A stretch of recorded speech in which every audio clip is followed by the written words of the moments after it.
In the book Men Are From Mars and Women Are From Venus, John Gray said both men and women came together on Earth from the beautiful planets. But as soon as they woke up, they went Gajni, forgetting everything about each other, where they came from and how they were different on different planets.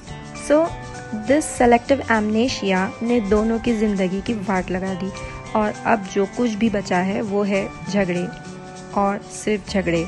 Apart from this Mars and Venus theory, now many theories, researchers, proven studies are with us. How men and women are interwired differently, where both think, communicate, feel and perceive things differently, act, react, respond to things differently, love, need and appreciate differently. But ये हमारे feminist को हजम कहाँ से हो? After all, commercial industries, political statesmen और profit oriented stakeholders की भी तो दुकान चलनी है ना. So here comes into picture the big media houses जो अपना propaganda और रायता फैलाते ही रहते हैं. But ना, unlike the Western propaganda and the feminist claims, things are quite different in reality. It's only in 20th century that England recognized the right of women to property. It took 100 years of women's suffrage movement to win the right to vote for women in US until 1920s. Women rights की बात तो छोड़ ही दो. Even in 2020, now that people are fighting for Black Lives Matter, did women lives matter back then? ये खुद एक बहुत बड़ा question है. As against this, Islam clearly states how it uplifted the status of women, where she regained her role and status in society the way she deserved. Before Islam set in, there wasn't any status that was given to animals. In fact, in the West, the discussions and debates were whether she was a human being at all. Daughters were buried alive, prostitution was rampant, barbarism was rampant. So today we'll break and clear all the biasness and stereotypes that have been surrounded around women and especially Muslim women. Rule number 1. Men and women are equal in Islam. Period. This puts an end to all kinds of debates, arguments and every kind of jal that has been woven around this concept. Women and men are equal in Islam. They have the same basic rights but not the same responsibilities. Thus, they are equal but not identical. As we know, both are different anatomically, physiologically, hormonally, emotionally. Both are different in communication skills, social skills, empathy levels, etc. So, both are given equal yet different set of responsibilities. Like everything is created in pairs in the world, so does man and woman. Like day complements night, sun complements moon, fire complements water, earth complements sky, so does men and women complement each other. Men have 1 degree greater due to additional responsibilities. But we should know with additional designation comes additional responsibilities and accountability as well. यही वो aspect है जहाँ सबको चुरका लगता है. And when we fail to consider the differences of men and women. Men are created robust. They have a kind of randomness, masculine energy, furor, rigidity, and they are able to handle stress easily. They have been given social authority and mobility due to all these traits. They have been imposed with heavy duties where they have to bear all kind of responsibilities, especially economic burden of his immediate family and also of extended family. He has to take care of his wife and fulfill her wishes as per her standard of living, even if the wife is rich herself. He has to protect and be the guardian of everyone till death, be it parents, wife, children, relatives, contributing socially, earning a living and being the bread earner for his family and the extended family as well. As opposed to this, Women are created differently with their special traits and qualities. Keeping true to her nature, she has been spared from direct economical, political, or military kind of responsibilities, except in exceptional cases, of course. With her grace, elegance, feminine charm, tranquility, serene nature, calmness, she complements man in absolute perfection. Man is the Qawwam, the head or the guardian of family, only in certain domains, while she is the queen of house, where he respects the rule of his wife and stays off her shoulders. And so does a man if he feels safe and secure at home and need not worry about the household matters. He can conquer the world and bring it to her feet.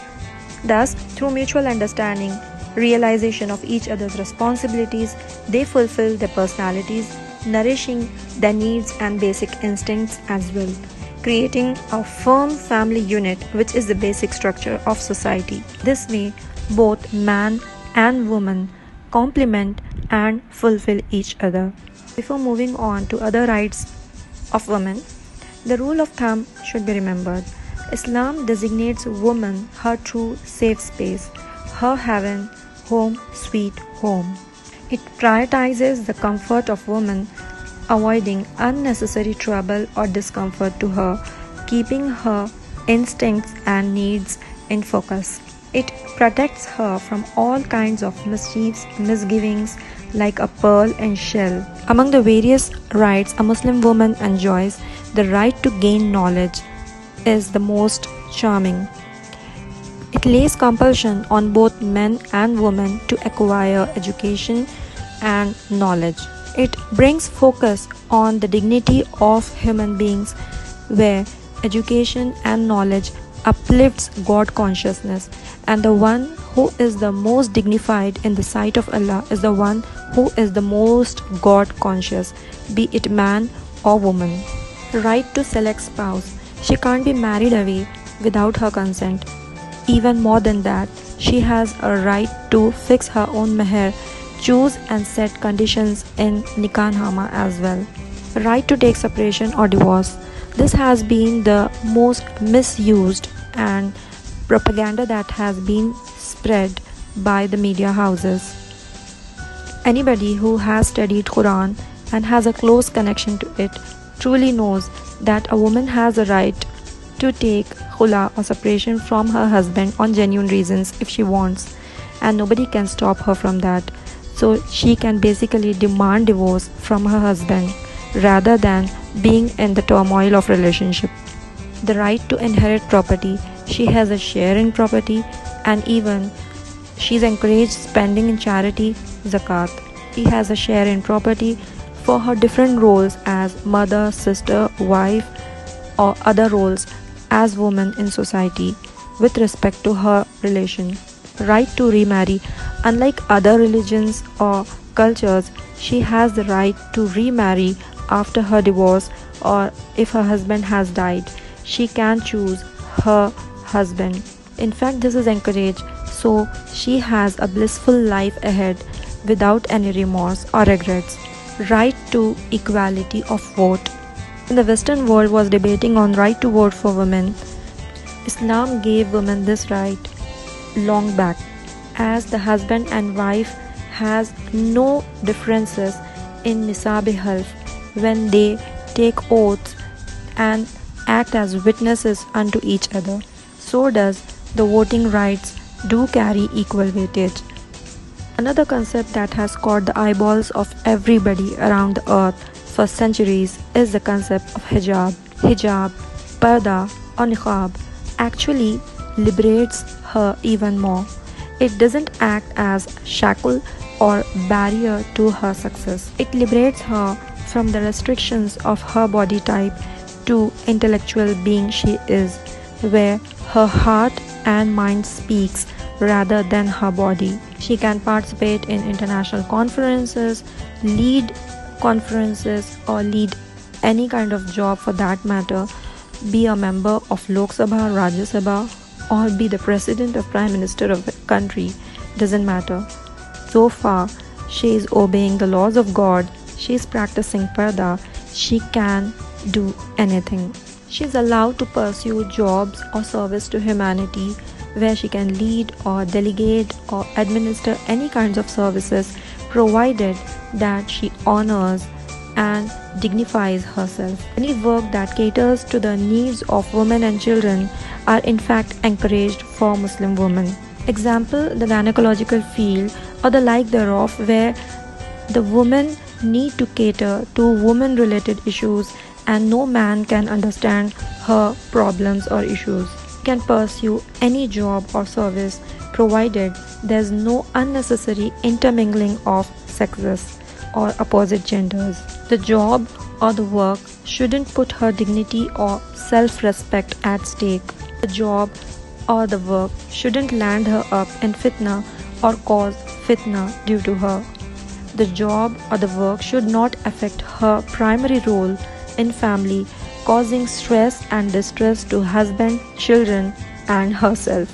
So, the process of learning requires not only learning and applying, but also forgetting the stereotypes, the biased attitudes, and then remembering again. Throughout this, you have learned so many things that we have been badly programmed by the media houses, the feminist movements, and the Western world. I hope integrating this new wisdom of having loving relationships and a new perspective to man and woman will be quite a challenge for all of us. So, the next time, even when you get frustrated with the opposite sex, remember that they both are different, and this little difference in attitude will help us to be more loving and appreciating for each other. Thank you for letting me make a difference in your life.